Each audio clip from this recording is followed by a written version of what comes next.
over me. She's over me. She comes with her hypnotic dance. She holds me here with only a glance. She's over me. She's over me.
In my heart, I can't let go, I'm breaking apart, controlling me,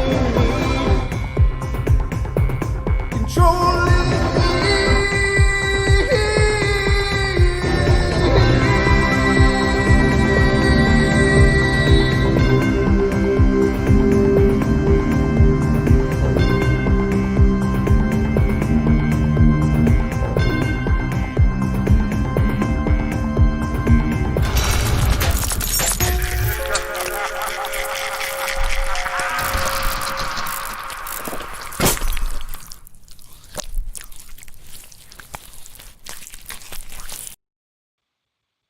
What's this button do? I don't know either. Dang it. We don't know what the hell is going on here anyway. But welcome, everybody. It's Wednesday nights. 2 fun-filled hours of the Paranormal Portal is awaiting you. And thank you all for being here and being a part of the journey. As always, it's a great time. And we love your participation. We love your bringing us into your worlds and making us a part of your days. That's really an honor, and it's an incredible feeling. And I realize it may sound cheeky, but I'm very, very sincere when I say that. It's always a great pleasure to do these shows. Monday and Tuesday, I take off, as everybody knows, and every time I come back on Wednesday, it's like, oh, I just missed it. I'm so glad to be back. And honestly, that's true. I really am. And I know it's not just me. It's also my good friend and co-host, Mr. Longbeard. And that would be me, I suppose. It's you. All day long, it's you. What do you mean you suppose? I suppose. It's all you. But we are absolutely thrilled to be here, ladies and gentlemen. How you doing, Don? Doing swell. Swell. Oh, that you got ice on that or what? Just go all the way back to the 50s here. It's 50s night. Don't be square. Oh, jeez. Swell. They say take a cold shower. It helps. Ooh, hey. That's what I've heard. Anyhow. Yeah. So good. Yeah. We've got friends piling in and friends are people piling coming in and we're piling up, and I feel like I'm piled up in this chair tonight. I feel all puffy. Puffy. Yeah, I don't know. Just bloated. Yeah, I feel like it. I don't know what it is. I haven't really eaten today, I'm just a little more fluffy today. Fluffy puffy. I feel like I'm fluffy. Yeah. What is rainbows and chicken legs got to do with anything? Huh? Viva, who's changed her name yet again. I don't know what that means. means. Rainbows and chicken legs. I don't know. I guess we're gonna have to ask for a translation. I don't know what the hell that means. Hold on. Let me break out my whatever her name is this week's dictionary. Texas Pride. Ethan's in the house. Good to see Ethan. Good to see you, Judy. Isaac's here. Titan's here. Tom Paul Cajun's here. Viva. Justin Good Earth. Good to see you, Justin, man. Great to see you. Les as well. Bigfoot, Michigan Rob. Bigfoot, Michigan Rob. Don't forget our friend Saltamonas. Saltamonas. All Saltamonensis, grasshopper, Yeah. Julia. Hi, Julia. Julie's here. And I think Slowpoke's in the house. Yeah. I'm just Android rolling. Purity. Yep. Okay. All right. Ethan. Did you say Ethan? I don't know. I did. Yeah. Ethan the was. Fourth Color. Donnie That came from the podcast. Hey, Fourth Color. Nice to see you joining us tonight. That's awesome. Oh, very cool. Means beep boop famunda fizzwiz.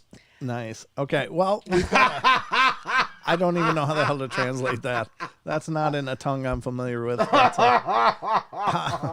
all I can tell you is we got a great show lined up for you always here on the portal. Did you say cheese? I didn't, but we got a lot of things to go through, to get through, including, ladies and gentlemen, another comment from the cheap seats tonight. Oh no, There's another one. It's not true. Yeah, we must be hitting the big time now because we're getting all the clowns as well, and that's fine. I mean, people can have opinions, but again, if you're not familiar with comments from the cheap seats, well, stick around. At the end of the news, you'll get familiar with it. So, but I guess, I don't know, Don, anything else on the front end? The phones are working. Phones are, nice phones. Yes. Always call in. Hour number 2, call in 720-923-0500. If you want to be a part of the show, you can always do that. You can always email us anytime, and you can email us at paranormalportalradio@gmail.com. That's the numbers for fun, and the email address for fun. Yes. For a good time. Email. Email paranormalportalradio@gmail.com. That's right. I'm always checking them, so you never know. But I don't know. I'm trying to think. Is there anything else? Teesprings? Sure. Check out the Teespring. You want to help support the show? Teespring.com/stores/paranormal-portal. And the description has the link if you want to check out some portal gear and help support us that way. That is amazing, and it means the world. You can donate, you can super chat, or you can just be here and give us thumbs up and share the streams. It goes a long way, a huge way, in helping us to spread the word about the portal. So if you could do that, it would mean a lot to us. And it would mean oh so much.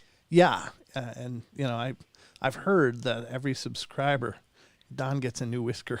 A gray one. A gray one, yeah. Like, oh boy. Don gets and time marches on. Don gets a new follicle. Stop it, you guys. She got about 8,000 of them right now, right?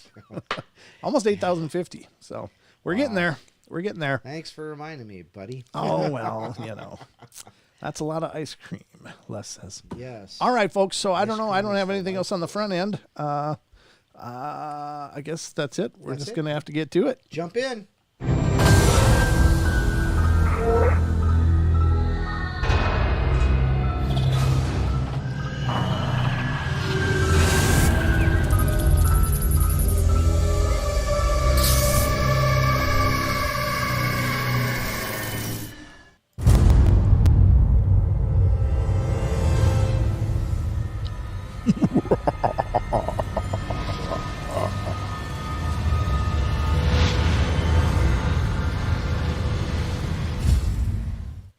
That was a little live theater for you guys, so I thought that was kind of funny. It was funny in my head.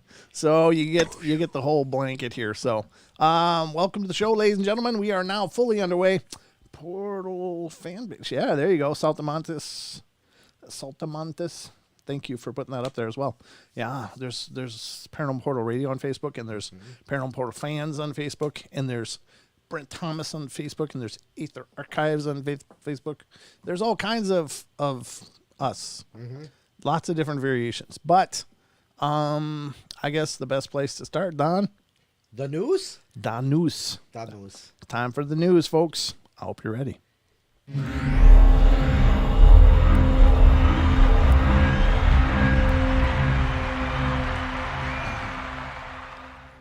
I didn't really need the applause because we're not doing the TFR thing tonight, but I like it anyway because it's just kind of upbeat. Makes me feel happy. I like it. Yeah, people clapping for the news. I mean, come on. When's the last time that's happened, Don? Think about current events. When's the last time people were happy about the news? The 50s-ish. I know. It's been a while. It's been a long time, but we got some news articles to go through tonight, folks. Lots of strangeness and weirdness in the news. And, what can I say other than let's get after it? I just ripped that off from Chris Cuomo, that idiot from CNN. he always says, let's get after it. All right, so this is the first article tonight. It's coming from animalien.com. Sweet. Sweet. It is sweet. Thank you. And this has to do with researcher Erwin Saunders filmed tiny green men in the forest.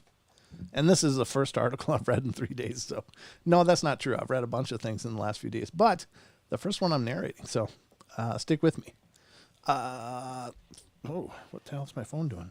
Oh, can't take that call. Sorry, doing a show. 3 years ago, British resident Erwin Saunders began posting videos on YouTube about how he searches for tiny magic men in the forest. In British folklore, they are called fairies, elves, pixies, and in other worlds, their common name is fairies. Fairies live in their own world, which is invisible to people, but sometimes they can show themselves. Oh, that's wild. Look at that. Does look like a little alien, doesn't it? Yeah.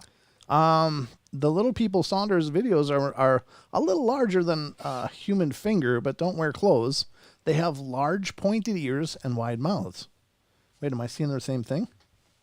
I thought it was like the alien head, ET neck, and body here, but maybe there's something else I'm missing.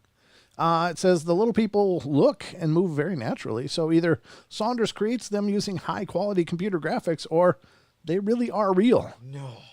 That's what they're saying. Of course, Saunders has much more critics than fans.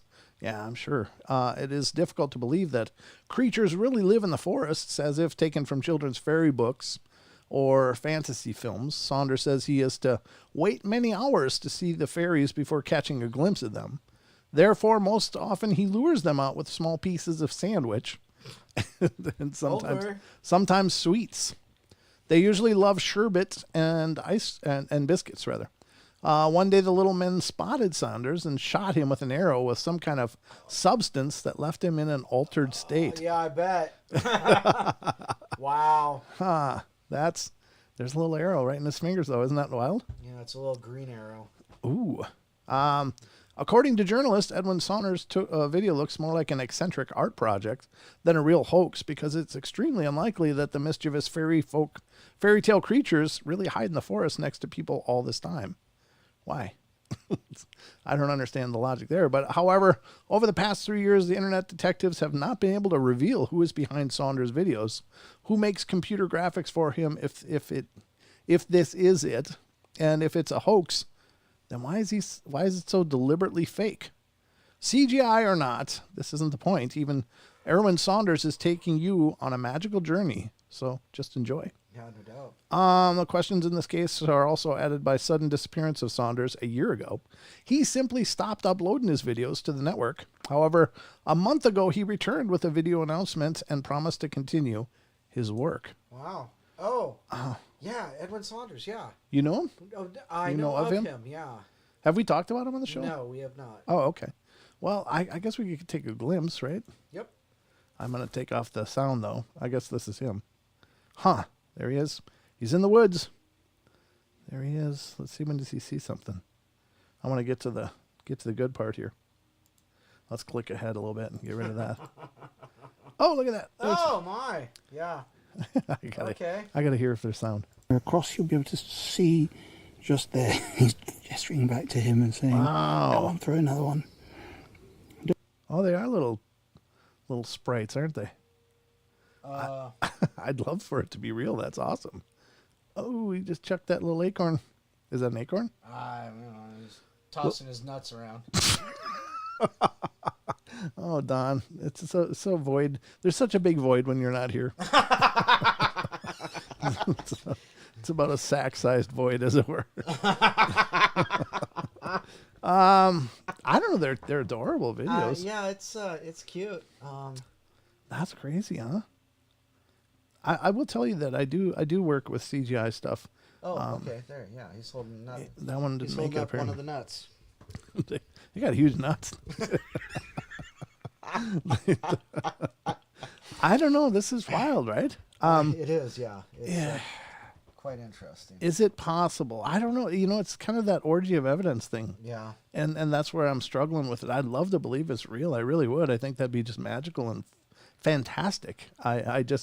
I can't help but trip all over my logical self, though, and go, wait a minute, there's so much there. And how are they just not even... I love that backpack. He's like the David Attenborough of fairies, though, isn't he? Yes, that is the truth. Yeah. That's crazy. Wow. I would have never thought that it would look like that. Yeah. I don't know. That's very strange. It's very cool, though. I would like to look into his work a lot more because I love the idea of these things being out there. I really do. And I love that there's magic and mystery in the world. I say it all the time. But it just seems like so much. And I would love to believe this, but I just can't on the face value. Oh, he's playing a flute. Let's hear him. I hope we don't get a strike. It's an unusual sound that they're not familiar with. And they're very attracted to music. Oh, that's cool. I mean, there it is, folks. I want to hear more about the trip the little arrow put him on. Where can you get some? No. That's not what I meant. I wanted to find out I'm sorry, was that out loud? I thought I was just thinking what that. are you accusing people of? I don't know. That's strange. I think it's, again, it's a beautiful thought. I'll put this in the chat if anybody wants to check this out more in depth. I got to tell you, I'm seriously interested in seeing his work and seeing what he's documented. I can't get to the point where I'm like, yeah, those are fairies. He caught some, and that's real. But I am at the point where I think that's fascinating. Mm-hmm. Right, Don? I agree. You know, it's fascinating, and it would be a hell of a lot of work. As I was stating, I was starting to state, I've done some work in CGI for the shows and stuff, and I'm toying around with animations and stuff, and there's nothing that's real easy about it. The only thing I can tell you is that you can't really see where the feet insert. So like they got this moss, and it's a great way to hide some problems. Right. When there's an obstruction in front of the feet where it doesn't have to contact the ground perfectly, because that can be real tricky. Motion tracking is real tough with an animated object and making it believable in a scene, and then lighting it consistently with the scene that you shot earlier is really, really intense and complex.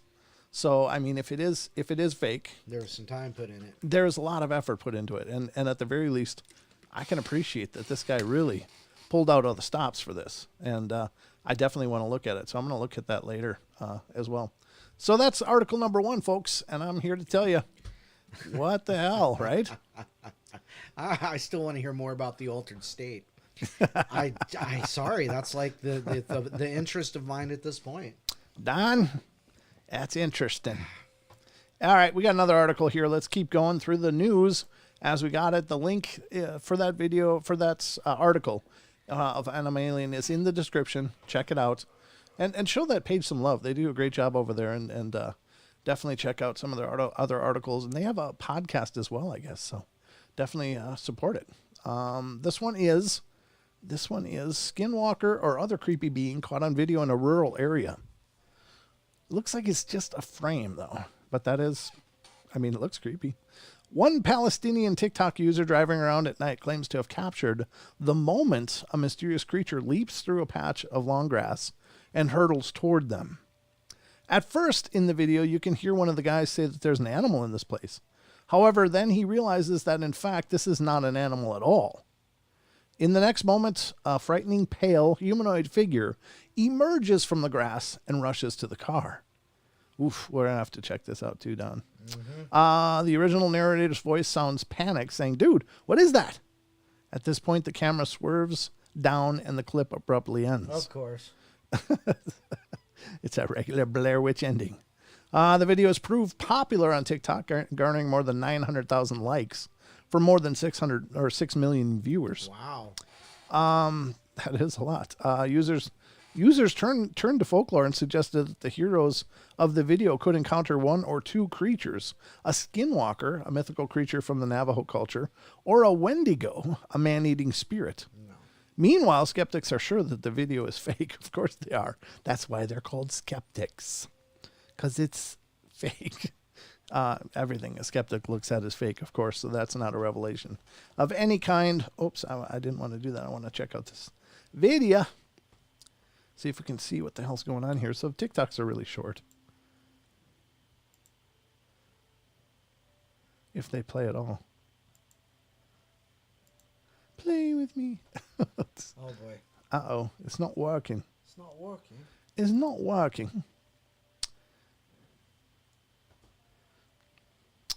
Huh. Don, I'm going to be on a show tomorrow. Oh, you're going to be on a show tomorrow? I am. I'm going to be on Rob's show. Rob, Bigfoot, Michigan Rob? Right. Oh. Yep. And you know who else is going to be there? I have no idea. Who else is going to be interviewing me? Daniela. Daniela's awesome. Rob, post that link or post the name of your show in the in the comments, please. So let people know. I'll be on there tomorrow. I don't know if it's. I think it's recorded though. I don't know. This isn't playing, folks. I don't know what the hell's wrong with this. I wanted to show you. Oh, it says watch now. Maybe I have to click watch now. What do you suppose the odds are? Not good. Oh, good Lord. Oh, jeez. Yeah. Oh, jeez. Can't unsee that. Oh, gosh. Give me the eye drops quick. The forget-me's. The forget-me's. Yeah. Oh, God. I just got to see it again, too. Oh. I need one of those arrows now. Yes, please give me an altered state. Yes. Oh, gracious. I guess I can't show you the link. I can't show you the video. Okay, again, I'll post it in the see if I can post it in the search for chat. it. Copy. What is it called? It's TikTok. Palestinian TikTok user. One Palestinian TikTok user. Well, the thing is So that why is he? are they in how is he- Palestine? how is he saying, dude? It's Why a- is he talking in English if he's Palestinian? I don't know. Maybe his name is Palestinian TikTok user. I don't know. I don't have anything here. I got nothing. So let me see. I'm going to post that in the chat as well. You guys can check it out at your leisure. You be the judge. TikTok is dumb, Ethan. I don't know if it's dumb. There's a lot of people making bank over there, Ethan. I think it's fine. I haven't quite caught on to it yet. I think there's value to it, though. I will say that. I do think there's value to it, especially for promoting. So I'll just leave it there. But Salamantes has a TikTok, she says. Okay, good. But that's the second article in tonight's news blast. And so let's move on to some more. And now we're going to Creepy Land. I don't know the meat of this whole story, Don, but okay. It sounds creepy. It sounds like ultra creepy. Ultra creepy? Ultra creepy. Wow. And this is unexplained-mysteries.com. Woman finds a room behind her mirror.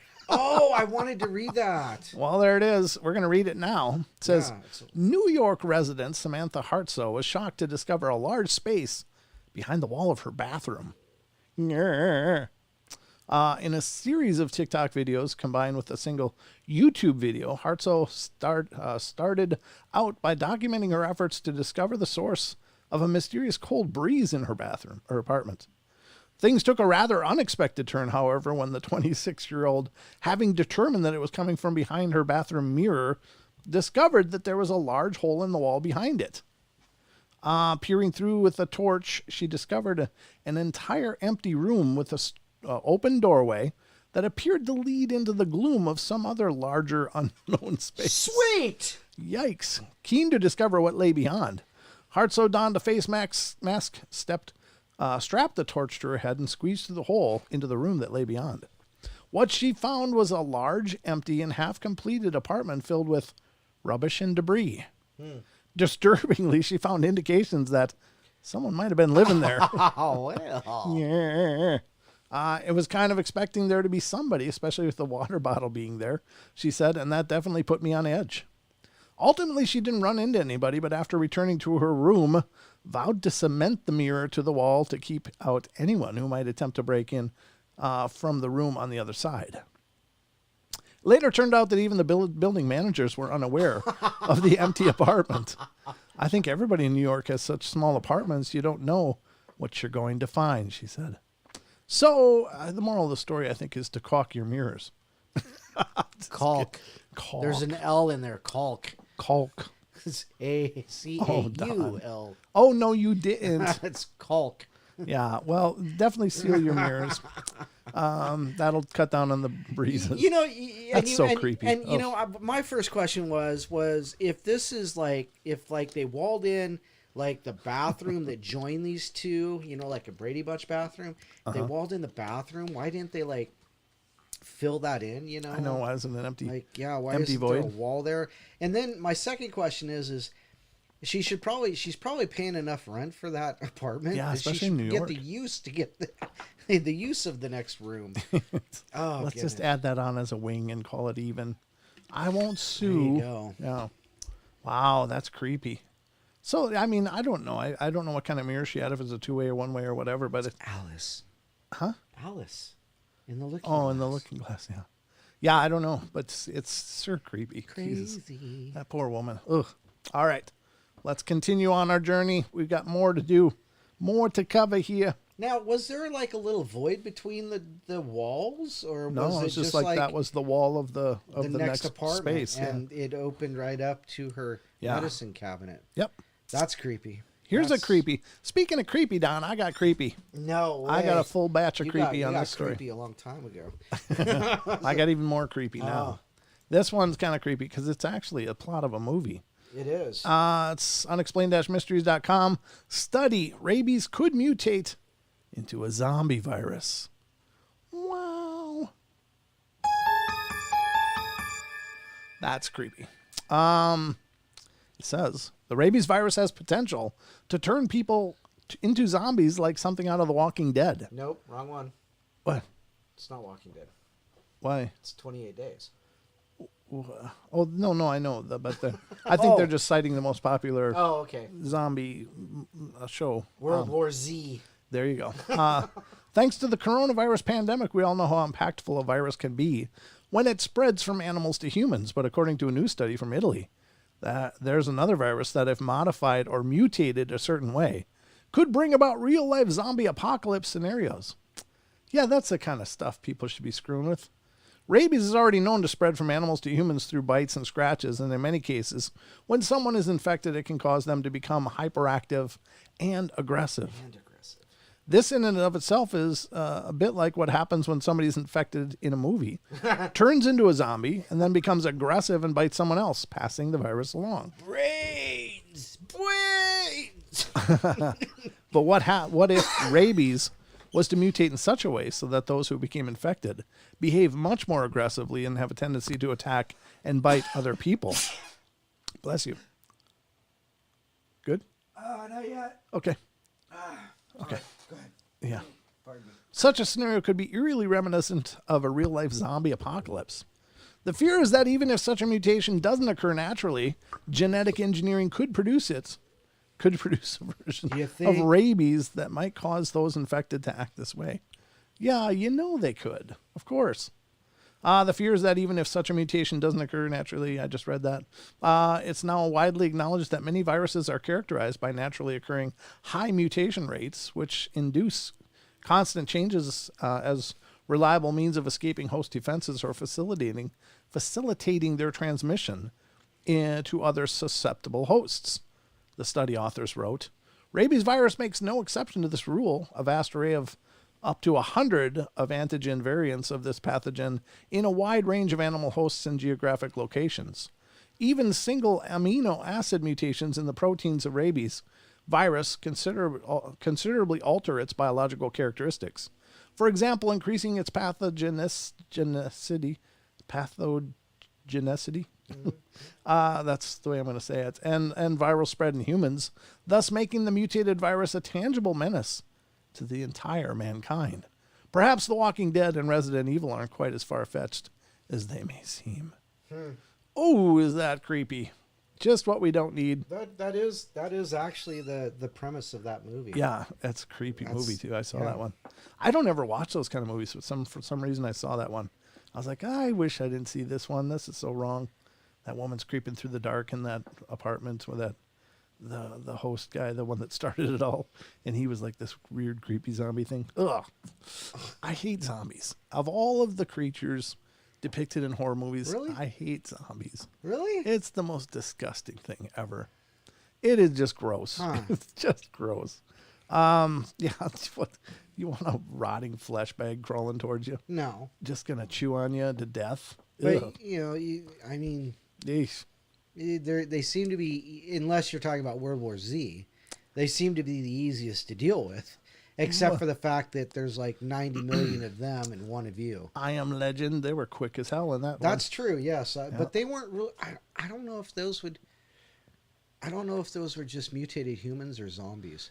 I don't know. They were just vampiric kind of things. That's true. Yeah, whatever they were, it was creepy. Horrible. And that puts it on our charts. Well, there you go. So, screw coronavirus. Get ready for the zombie apocalypse, folks. Well, but, with that in mind, and somebody said something in the... Was it Rigger Ridge said something about he's been waiting for him since 2012. But, what if we screwed up reading the Mayan calendar and it's actually 2021 in December 12th, 2021. Just a transposition of numbers there. Yeah, it's just oops, I read that wrong. All right, speaking of reading wrong, let me get to the next one. And this is from unexplainedmysteries.com. Large Hadron Collider discovers new particles, folks. There's new particles. I don't think they're actually new. We're just aware of them now. Scientists at CERN recently discovered 4 new particles using the world's largest atom smasher in Geneva. Particle physicists Patrick Koppenberg and Harry Cliff take a look at the latest findings from the Large Hadron Collider and why the discovery of these particles is so significant. This month is a time to celebrate. CERN has just announced the discovery of 4 brand new particles in the Large Hadron Collider, LHC, in Geneva. It means that LHC has now found a total of 59 new particles, in addition to the Nobel Prize-winning Higgs boson, since it started colliding protons, particles that make up the atomic nucleus along with neutrons, in 2009. Exceedingly, while some of these new particles were expected based on our established theories, some were altogether more surprising. The Large Hadron Collider's goal is to explore the structure of matter at the shortest distances and highest energies ever produced in a lab, testing our current best theory of nature, the standard model of particle physics, and the LHC has delivered the goods. It enables scientists to discover the Higgs boson, the last missing piece of the model. And that said, the theory is still far from being fully understood. One of the most troublesome features is its description of a strong force. I don't want to read all of this. That's a lot. There's 4 new particles, folks. So time for the particle cake. That's a lot of information, and we're not a science show. Yeah, so and a lot of it's the science-ese. Yeah, it's going to be a lot of science-ese, and I'm going to screw up a bunch of it as we go. So let's just stop there and say, hey, 4 new particles. Woohoo! Yay! Let's hear it for CERN. Yes, sir. Thank you. Thank you for Mandela effect. And no black holes, folks. Yes, please, no. No black holes, 4 new particles. This is a win. This is a win. Okay. All right, let's move along. All right, continuing on. I think that's it. So, you know what time it is, Don? Yeah. What time is it? It's cheap seats time. It's time for comments from the cheap seats, folks. All right, you ready? Yep. This one just came in the other day. Sweet. Speaking of my pronunciation, as a matter of fact.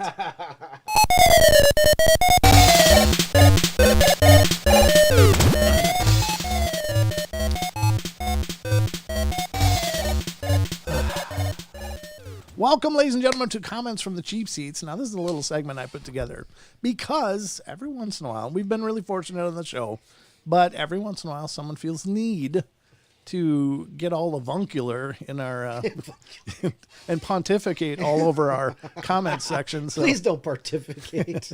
Please don't pontificate without cleaning up after yourself. That's for all the drunks in the cheap seats. Yeah. So I figure if they're going to put the energy into being a jerk, then I can give them a little bit of energy and let them make them famous. Make them famous for it. Famous for a night. All right. So tonight's addition to the comments for the cheap seats is coming from living free in New England. Living free New England. Now this is on a comment that was on one of the articles where I read, and I am the first to admit I have a Midwestern palate, and there's some words that I just can't shape sounds to. They're just, my brain will not connect to them. That is not a disparagement of either the people involved that I'm trying to read about nor their accomplishments. But Living Free New England says, most people would post a link But that's silly when you could just stutter and mispronounce every word and insult every professor/researcher by mumbling stones instead of their actual names and titles. No, I'm not making fun of them. I'm making fun of me. It's my inability to pronounce the words. It's tongue-in-cheek, me doing a show, being absolutely nobody, and trying to pronounce words that have no business being anywhere near my lips, and having fun with it. So, the fact that you're offended by that, I'm sorry. But the humor is not in casting aspersions at those people who do the research and their scientific findings and all of those efforts. It's on me. I'm making fun of myself. So don't get affected. Don't get all sensitive. I'm laughing at me not being able to pronounce words. Have you ever heard me read anything from Iceland? If you haven't, that redefines pronunciation errors. So it's about me, not about them. But thank you for your heartfelt concern and for researchers and professors around the globe. And then just leave it thumbs down, and thank you for the analytics. Just move along. All right, so that's the comments from the cheap seats, folks. So I just wanted to throw that out there, and hope you guys enjoyed it. I hope you did. Where's the music? Where is it, Don? What'd you do to the music? I don't know. There it is.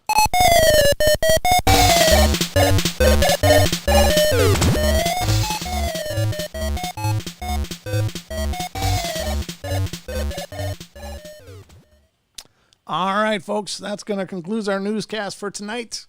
I hope you've enjoyed this little news briefing. There's lots more of the Paranormal Portal to come, though.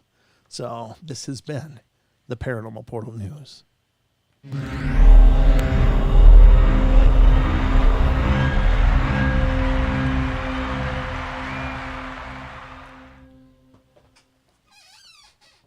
All right, folks, we are back. Aaron says this music takes me back to my Nintendo days. That's funny because it takes me back to my Coleco days. My Sega Genesis days, yeah.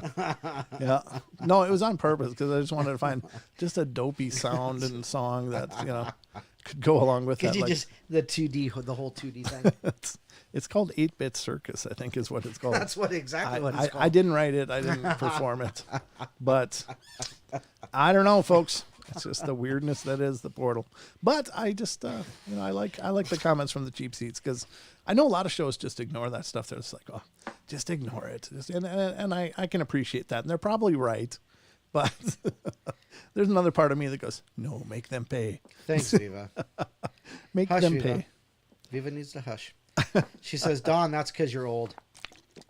I'm old too. I'm actually older than you, aren't I? That's discrimination. Yes, you are. You're I am 18 months older than I am. I am. So respect your elders. That's all I'm saying. Yeah. You can laugh it up, beard boy. All right. So we got a lot more Portal to come, folks. We're not doing the network shows tonight, so we don't have to do the breaks, which is good.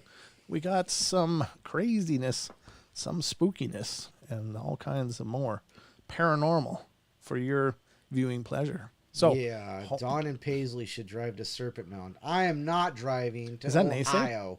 No, that's Lewis. Oh, Lewis? Yeah. Oh, yeah. I mean, what about Brent? Why can't I go? Why can't I go, Lewis? What about me? Danny Paisley. What about me, Lewis?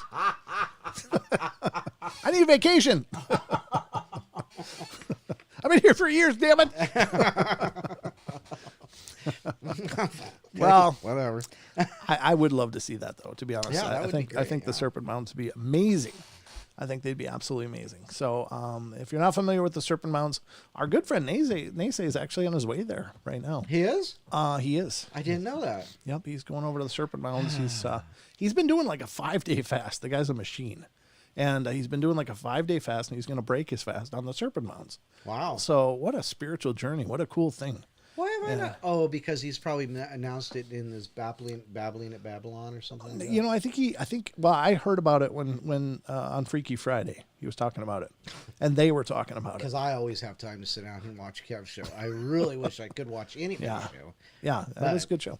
But I'm just generally here prepping anyway, so I just turned it on and listened to it, and they were talking about it. I'm like, wow, that's a great idea. So he may actually call into one of our shows when he gets there, but we'll see.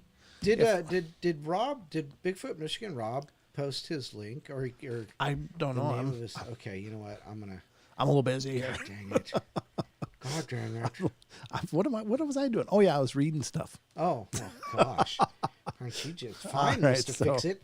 Mr. Fix-It, that's me. All right, folks. We're gonna go on to some terrifying paranormal stories. And this one has to do with shadow people. Nice. And I know most everyone's heard of the shadow people, but this is from the Occult Museum. These 5 terrifying true stories of shadow people will keep you up all night. Oh, nice. Now, we're not held responsible if you're actually able to get to sleep. That's not it's not a legal guarantee that you'll be up all night. But if you're squeamish, it may. I don't know. We'll see. So I'm going to skip the first part and just go to number 1. The first one's called Come With Me. One night, I awoke paralyzed. I looked towards the window, my eyes being the only things that could move. Oh. Sitting on the window was a dark shape of a man who was watching me. Yeah. Inside my head, I could hear a faint voice saying, "Come with me." I could slowly feel myself dying, or what I thought was the experience of dying. My breathing stopped, and I could feel my heartbeat slower and slower. I was terrified, and with every ounce of energy, I forced my body to sit up. The moment I sat up in bed, the apparition disappeared. I was completely drained physically. I noticed that the time on the clock was 3:15 a.m. This occurred a couple more nights during that month. The last time, I almost gave into the urge to just follow him. The death sensation was scary at first, but it was exciting at the same time, kind of like the first hill on a roller coaster. It's been a couple of years since that first meeting, and I've been moving from place to place, hoping to avoid contact with this being. And it seems to always find me within a few months, no matter where I go. Sometimes I want to be left alone, but this being, and the other things that haunt me are always around. They don't understand how tired I can get at times. Now, here's the thing with that, and I understand people's desire to run and change their location, and sometimes that can work. If you've got a very localized kind of haunting, if you leave the place, generally it'll take care of itself. But sometimes the attachment is not with the place; it's with the person, and it doesn't matter where you go because energy is universal. It's not like they have to look for you.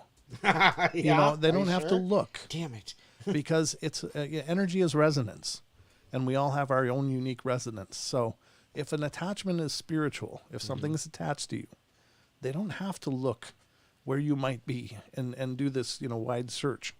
They just have to tune into your resonance and come to you. Now, again, I think that there's something with a place that a spirit can't just come in there and raise hell, that they have to work their way up to it. And maybe that's the gap. Maybe that's the month gap that this person's referring to. I don't think that hauntings don't start on, level 10. They start on level 1 and they crank up slowly. So changing your location, if the attachment is with you, will not help at all. Energy doesn't have direction, in the traditional sense. It just is, and it is somewhere, and all they have to do is tune into that, and boom, they're and maybe they were all maybe they were always there, but they just couldn't act to their capacity for a little bit of time until they acclimated to the new environment. I don't know. Just some thoughts. I don't know. These are just ideas, but I think I'm onto something here. You might be. Yeah. So, actually, Bigfoot Michigan Rob's channel is actually Trinity Paracryptid. Okay. Let me get that copied and. I know it's such a rookie thing that I couldn't say that, but I'm dyslexic for names. So, and everybody that's been around the show knows this, and so my apologies, Rob, because I'm really excited to come on and have a chat with you guys. But I just couldn't remember it for the life of me, and I didn't want to butcher it and say it wrong. So you didn't want to get another comment like from the cheap seats and. Well, give me more to work with for the portals. But anyway, no. But it's going to be great. I'm going to be on there tomorrow, but I think it's pre-recorded. So here is number 2, no eyes. I was about 10 or 11 when I went to this house. It was daytime, and the building was well lit. I looked into a few rooms, and nothing out of the ordinary until I turned into the hallway. And there it was. Suddenly, at the other end of the hall, just looking at me, even though it had no eyes, the shadow person and I looked at each other for some time, and I didn't think it was real until it started walking towards me slowly. Oh. That's creepy, huh? That's always fun. I turned around, and he had traveled about 7 meters in a split second. 7 meters? That's a lot of meters. That's a lot of meters. That's a big hallway. It is. It's a huge house. I finally made it out of the house, and I looked again. It had stopped at the door, almost like he was unable to leave the house. And then he just simply turned away and walked back to where it was. Yikes. The no eyes. So that sounds like a localized haunting. That's something attached to the building or the land or something to that effect. But that, that's why it couldn't follow. Right. So those are great examples. Nessie says, hold on, Brent. I'm working on my cheap seat comment right now. You go ahead. I can't wait to showcase it. All right. This is number 3, a presence in the house. Oof, a presence. Done. Not those kind of presents. Not those kind of presents. You mean Santa wasn't here? It's not Santa presents. A few months before my mom died, she and my sister were discussing strange happenings in our old home. My mom stated that she had seen a dark shape originate from the closet of her bedroom several times, and she proceeded to describe this being as appearing to be wearing a dark cowl covering the upper torso. My sister was amazed by my mom's description of the shape because she had remembered as standing over her crib and poking her with a bony finger. What? Oh, that's horrible. They called me and asked if I had any sightings in the house, and I told them of the shadowy being that constantly stood at the foot of my bed, leaving me with fear of the night so strong that I would go and sleep without my covers wrapped around my head, forming a blindfold. What? I would yeah, it says without, but with my covers wrapped around my head, forming a blindfold for my eyes. But I can still remember sensing this thing and knowing if I looked out from under the makeshift blindfold that I would still see it standing there. Well, it's not really working because it's still seeing you laying there. Yeah, it's not apparently not a shield. A one-way trick. My brother also told me of a little man that would come out of the closet just about every night and stay in his room. Oh. His shadowy figure was more viewable, even allowing my brother to describe that strange tam-like hat the being wore. What's a tam hat? I don't know. No idea? T-A-M? The only thing I can think of is like a tambourine-shaped hat. I don't know. Okay. Well, I'm not sure what a tam hat is, but somebody might. If you know what that means in the comments, please let us know. All of us are willing to admit the fact that going up to our rooms, a sense of anxiety would start at the base of your feet as you started up the steps, easing somewhat after you got to your room and checked out for the dark ones. But none of us would come down those steps alone or turn our backs to the landing. We would back down those steps, believe it or not. It still makes my skin crawl when I talk about it. Oh, what? You're wearing a tam hat. Oh. Bing. All right. Flat caps. I've always called them flat caps. Okay. But yeah, there's a couple different styles. But I now know what a tam hat is. Okay, very cool. Well, it had taste. Oh my! It had taste. The little guy. Like an Irish beret. Okay, gotcha. All right, number 4 is a poltergeist. I don't know why this is poltergeist shadow people, yes. But the night before my experience, I had been the target of poltergeist activity, and I don't mean the mischievous kind of poltergeist. The presence in my room was downright evil. That's another story, but I do believe the events were related. The night I had my experience, I went to the bathroom. This is in the middle of the night, walking around 1 or 2 a.m. And as I walked into the kitchen, the bathroom is connected to the kitchen in my house, go figure. I was still jumpy because of the previous night, which was what? I don't know. Therefore, I turned on every light on the way to the bathroom, and when I walked into the kitchen and reached for the light, a shadow oozed out of the sink. Wow. I told myself it was just my imagination until it turned around and came towards me. There were glowing red eyes glaring at me from the area the face should have been. Wow. The feeling I got was the definite presence of evil again, like the night before. I screamed, ran out of the room, then spent the rest of the night at my parents' room on the floor. I'm not ashamed to admit it, even if I was 20 at the time. Wow. Yeah, I don't think you ever outgrow that. You know, you see a shadow oozing out of the sink coming at you. There's not an age limit on that. You can go sleep on your parents' floor. Yeah. There's no recommended age for that. It's all qualified. Number 5, the shadow child. Okay. It was probably 10 years ago, back in 1999. I don't recall the month. But I was living in a rental home in Pleasanton, south of San Antonio, Texas. My ex-girlfriend and I experienced a shadow person in the form of a child. It was early morning, around 3:30 to 4:15, when my ex and I were in the living room sleeping on the floor, when all of a sudden I just woke up. I opened my eyes, and in front of me was a shadow that looked like a little boy, and it was just a dark black that you can't describe. It had no physical appearance of clothing and just pure blackness. It was facing me for a few seconds when I took off running to my right down the hallway. The hallway light was on at the time, and I could see the shadow very clearly. When it ran off, all I could hear were footsteps being created as it ran down the hallway. The noise sounded like feet running across a wood floor, but the weird thing was that it was carpet with a vinyl plastic cover so we wouldn't get the carpet dirty. Oh, geez. The vinyl runners. Oh, those were terrible. I grew up with those. Vinyl runners. Oof. At the time, I was so scared that when I saw it, it didn't move.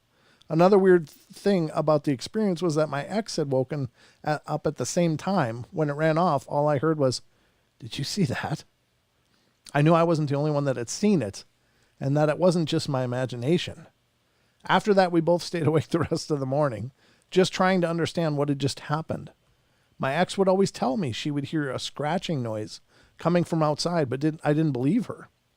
But this has just gotten my attention. After this, I never experienced another encounter with the shadow.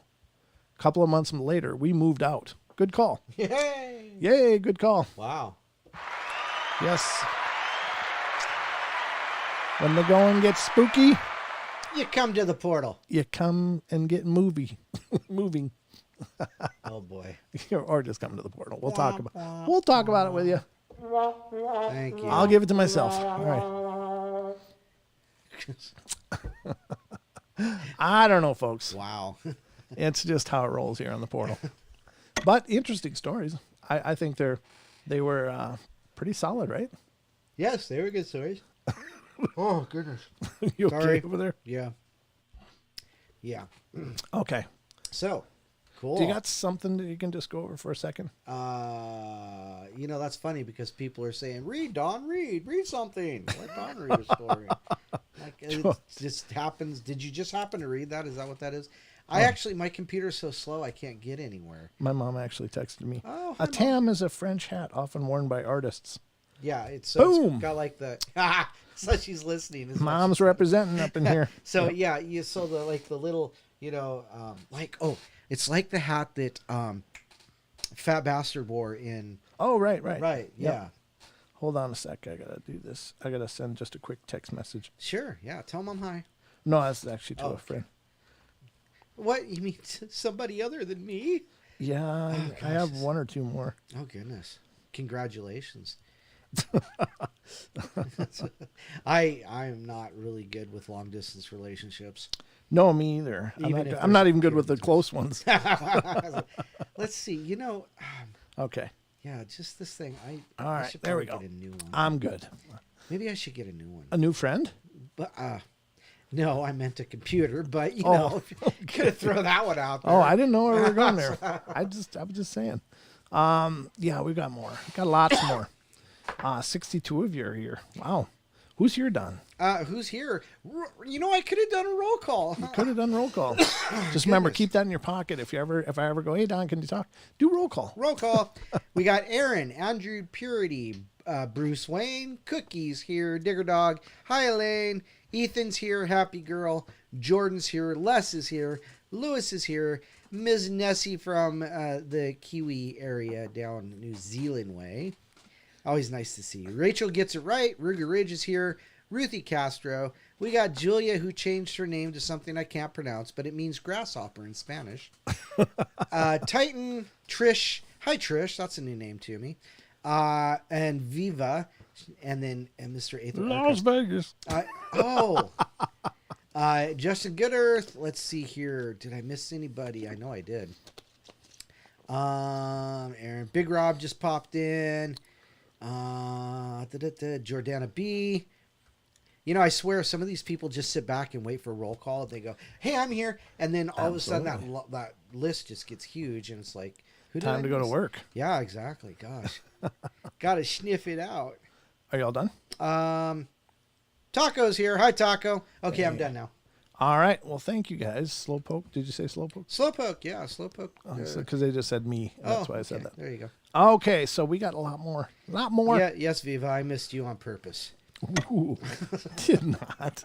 You said it. I did. And I went Las Vegas. Uh-huh. You know, I thought we were just doing a thing. Oh, gosh. All right, so what the hell am I doing? Oh, yeah, there we go.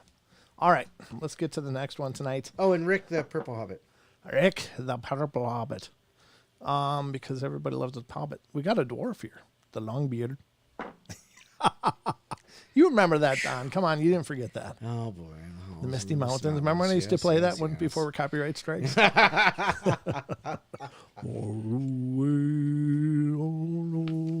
you keep getting on me about copyright strikes, and here you are over I'm just timing it perfectly. Yeah. It's got to be less than 15 seconds. Oh, it's less than 15 seconds. Yeah. It's not actually well, I don't know if it's true or not. Whatever. All right, this is another article, folks, from Occult Museum. And this one is more of the creepiest paranormal activity because we love that stuff here on the show.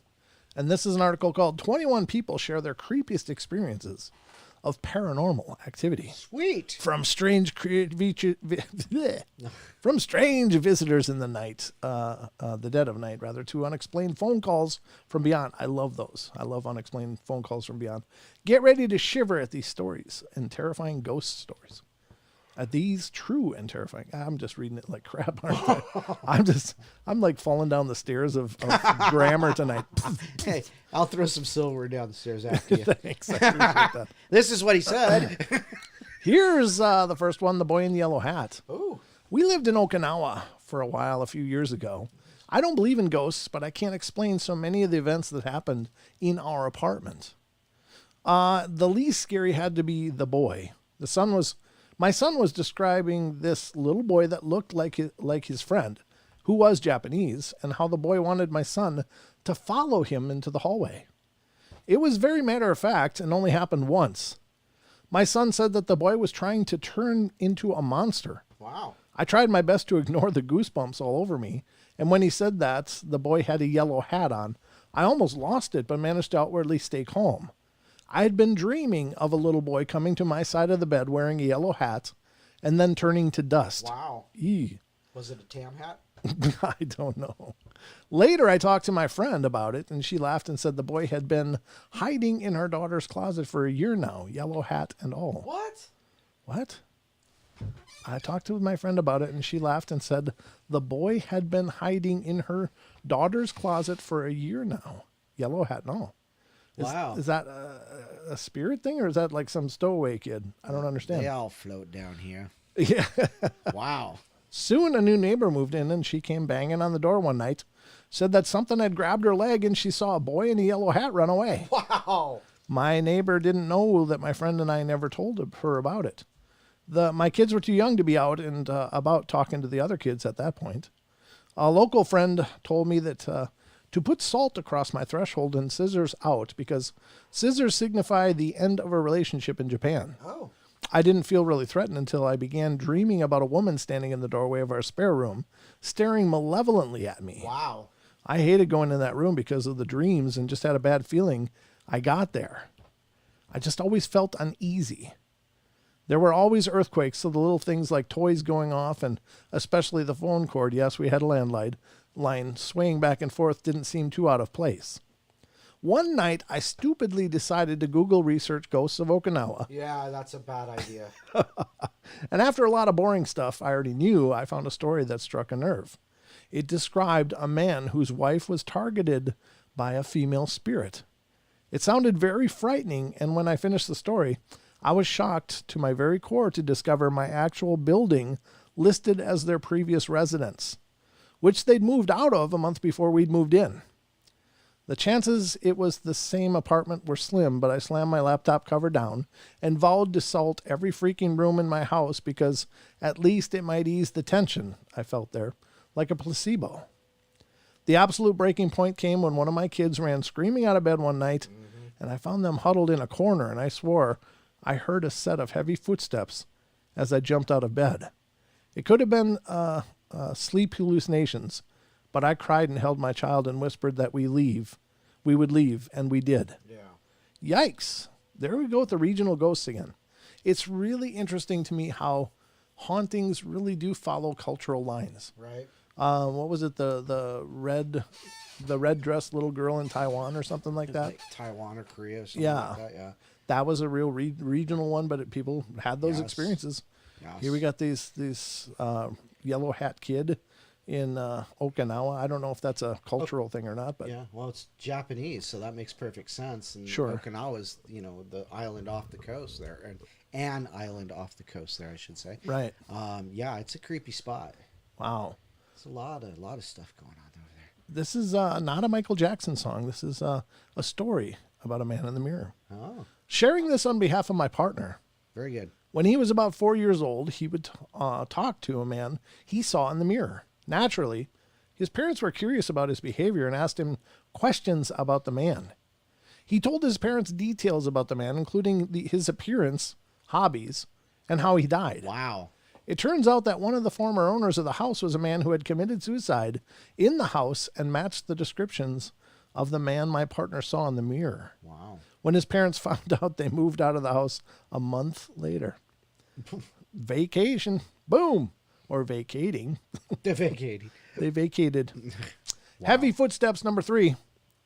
I was in the basement watching TV in the dark while my whole family was upstairs. That's a horror movie in the beginning. That's the beginning of a horror movie. That's exactly how it all starts. As I'm chilling there, I hear footsteps coming down the basement stairs. And while I normally can tell which family member it is by the cadence/heaviness of the steps, I didn't recognize these ones.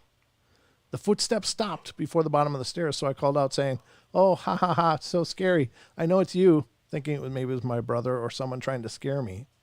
I look back to the TV, and the footsteps start again, and I whip my head back to the stairs just in time to see a dark figure go into a side bedroom that has glass doors. It's pretty much pitch black, so I assume whoever it was standing right behind the glass looking at me. Uh-oh. That's when I started to get scared, so I ran to the lights and flipped them on, only to find the room empty. Of course. My entire family was still upstairs. It was so spooky. So spooky, Don. So spooky. This one's The White Mist. When I was about 14, I was staying up way too late on the computer. It was about 1 or 2 in the morning, and everyone else was asleep. I got thirsty and wandered down the hallway to get a drink. I didn't bother to turn on any lights since there was a night light in the hallway, and there's enough light to get by. I'm walking back to the bedroom when I get this weird feeling like someone's watching me. And then I turn around. There's a big white mist just floating right behind me. I immediately turned around and noped my way back to the safe, bright room. The thing is, there's no windows facing that hallway, and I hadn't passed the nightlight yet. So it definitely wasn't a trick of the light. All the doors leading to the hallway were also closed. A few years later, when I was moved to the small room closest to that spot, I got the heebie-jeebies and couldn't sleep without a lamp on. Wow. It wasn't until sometime later, after the sighting, that I learned that in the 80s, a guy was renting out the house, and he was arrested for kidnap, rape, and disappearance of a bunch of kids in the area, Wow. and for the suspected murder of his wife. They never found her, and she supposedly ran away. According to him, cadaver dogs went over the farm, but they have never found anything. Cops must not have done a good job, though, because when they moved in, my mom found a pair of boys' underwear in the toilet tank. Huh. The missing wife was never found, and he died in prison about a decade ago. I think she's still there, though. Well, maybe she's a good spirit then, though, you know? Like, she's maybe looking after the place. That sounds like John, what was John's last name? He killed his wife, his mother, and his 2 kids. Oh, dear God. This is back in like the 50s. Oh, so horrible. Horrible stuff. Ugh. This one's the old rocking chair. Oh. My grandma's a very stereotypical horror movie house. My grandma's is a very stereotypical horror movie house. Small Midwestern town, white and old looking home on a farm. She even has a chipped wooden Mother Mary nativity in the front yard. You get the picture. The worst is she has a cemetery about a half mile down the road. Wow. Anyway, I used to sleep in the room in the corner on the top floor, my aunt's room, and it had a wooden rocking chair in it. When I was younger, I'd wake up because I thought I heard it rocking, to the point where I would wake up my grandma and have to stay in her room. Well, about 10 years later, my mom, aunt, and I, during Thanksgiving, were talking about how creepy Grandma's house was. My aunt goes on to talk about when she was younger, the reason my mom and her ended up sharing a room was because she thought her room was haunted. She said she woke up one morning and the rocking chair was about 2 feet closer to the bed. Ooh. And after that night, it would start rocking on a nightly basis at midnight. Freaked me the hell out. Yeah, I don't blame you. Number 6, folks. We're moving through this list. Marie Antoinette. What does that mean? What? A piece of cake. Oh. Oh, goodness. Oh, sorry. Yeah. You see, you ruined the whole timing because I was supposed to say that, and then you were supposed to read it and they go, well, what does it? Oh, okay. Oh, yeah, no. I'm a Comedic little timing's slower off out of the tonight, gate. yeah. I'm a little slower out of the gate than that, Don. Wow. My grandfather and I shared close birthdays, 2 days apart, and we both loved chocolate cake. My mom learned her mom's recipe, which was passed down from her mom, so I guess I inherited this love for this chocolate cake. Every year we would drive upstate to see my grandfather on his birthday with a freshly baked cake, and he would greet us at the door with a smile, take the cake off our hands, and then disappear into the kitchen. He loved his cake. He also smoked a particular type of pipe tobacco, which you could always smell in his house. To this day, whenever I catch a whiff of pipe tobacco, I think of him. Anyway, he passed in 2004. The next year for my birthday, 2 days before his, my mom was making a cake for me when she suddenly smells his pipe tobacco. Now, he had lived hours away from us and hadn't been to our house in years due to my grandmother's failing health, making her unable to travel. So there's no chance of his scent lingering around, and my mom realized what was happening and just laughed, saying, Dad, don't worry, I'll set a piece of cake aside for you when it's done. That's awesome. But you have to be patient. And the smell went away. Now, it was my grandfather's ghost visiting my mom, or was it my mom associating her father with the cake? Mm-hmm. I don't know. But I know I'd come back from heaven for a slice of that cake. It must be good cake. That must be epic cake, Don. Yeah, no doubt. Now I want Wow. cake. Now I want cake. Number 7 is The Message. Around 10 years ago, what? What the hell word is that? Mimir? My Mimir died of a heart attack in her bathroom. I don't know if that's grandma or what. I don't know what a Mimir is. So, anybody in the chat, you know what a Mimir is? Let me know. Or mom, text me. But died of a heart attack in her bathroom less than a year after her husband died. This was in July, if I remember correctly. My dad was absolutely devastated. I saw him cry for the first time in my life at her funeral, even though he'd been fairly stoic at his father's funeral. Life went on, though, undoubtedly in a darker mood than usual, for a few weeks. About a month after my Mimir's funeral was my father's birthday. He was working the night before his birthday into the morning hours of it, as was usual. My mom and I were up late, like 2 a.m. on her computer and me doing the PlayStation.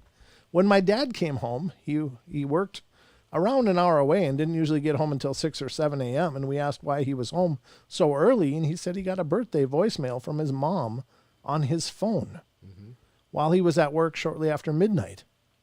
His phone never even rang. He just suddenly had a new voicemail. Phone log didn't show any incoming calls missed. He played the message for us, and it was undoubtedly my Mimir's voice on that message. She said it made her happy that he missed her. They had a pretty strained relationship. and finished the message with a quick happy birthday song and a line from his favorite lullaby from when he was a child. My dad kept that message on his phone until he got a new one and listened to it pretty frequently. The message was so bone-chillingly clear, I honestly don't think it could have been anything besides her. Only paranormal thing I've ever believed in. Wow. That is so powerful. Wow. So it's French for grandmother. Okay, French for grandmother. Wow. How powerful would that be, though? I mean, I still wish everybody had some kind of experience like that. Because at that point, you know, it would take a lot of the sting out of the mourning. Right. You know, out of the pain of losing somebody, to know they're okay. They're fine, you know? Right. You know how I get through mourning? Do tell. I sleep.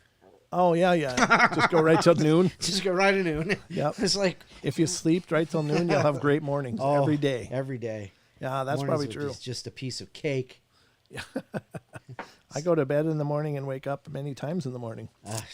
I do too. Yeah, it's terrible. But that's a cool story. It is. It was a I good love story. that Those story. last two stories were pretty good. There's more, but I'm just kind of taking a little breather here. Hey, no problem. Because, it's not easy piping out all these words. Words. All these words. Words. I got to turn on the show and do some words. Words. All right. There's more, though, folks. More words. Got more words for you. This is number 8, long scratches. Wow. Doesn't sound very good. What? Nothing. I was 12 or 13.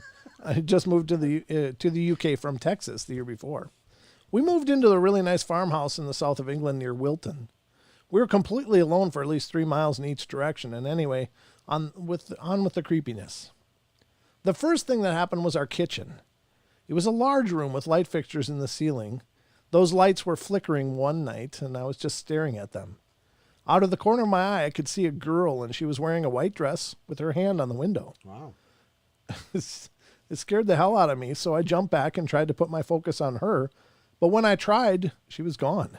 In that instant, the glass of the light fixture fell. The second thing was slightly more terrifying. I was home alone. It was raining that night, and Mom was out somewhere, friends, I think. And I was just watching television. It was about 9 p.m. I could hear scratching. Not like a dog scratching the door to go out. It's like a long, continuous scratch. So I look around the house, and I see nothing. I sit back down to watch TV and hear it again. But it sounds like it's outside, so I dart out the back door to have a look, maybe a tree in the bad weather. But I saw nothing again. I come back inside, and the TV's off. The front door is unlocked. I pooped myself, ran to get a kitchen knife and my mom's old phone. Because we had to cut that. I hide in the office that is on the ground floor and text my mom and tell her what's going on. Well, she calls the cops, and they arrive, and they have a look around and see wet boot prints that walk in through the front door, lead into the kitchen, and then stop. There's no exit prints. Wow. Yeah, that's not good. That's not good. This is a real short one, number 9. The Praying Boy. When I was young, 7 to 10-year-old, I suddenly awoke in the middle of the night to a young child kneeling near my bed praying. Oh, that's kind of beautiful. At first, I thought it was my younger brother, so I asked him what he was doing. After I asked, he slowly looked at me and stood up and started running. So I hopped out of bed and followed him down my stairs and out my front door. Oops. We had a long driveway, and I followed him all the way to the end, and then he simply vanished. I went back to my room, and nothing like that has ever happened since. We call that a dream. Yeah, well, I guess, that's one explanation. The dream within a dream. That's creepy, though. It's just a one-off, though. Yeah. Those one-offs are hard to understand. Yeah, because there's no other, There's no context. there's no. Right. Other That's than the weird it part. happened one time. This one time, this One time amazing it event happened. happened. Now, here's the thing. So I often think, well, if it's somebody praying, shouldn't they be transferred? Shouldn't they be like out of this world because they're in prayer? I mean, that's a sacred thing. How are they still here? Well, but then it also asks the question, why are you at my bed praying? Right. Is there something going to go happen wrong with me? Oh, so is it some kind of Something like an angel praying for you? right? Maybe a cherub, huh? Yeah, I don't know. Cherubim. Well, that's pretty wild though.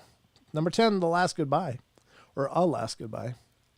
This isn't my story but my mom's, and she's an extremely rational person, but this event caused her to have such severe panic attacks that she had to return and live with her parents for 6 months. All of this happened a few years before I was born. My mom's first husband was a Navy pilot during the Gulf War.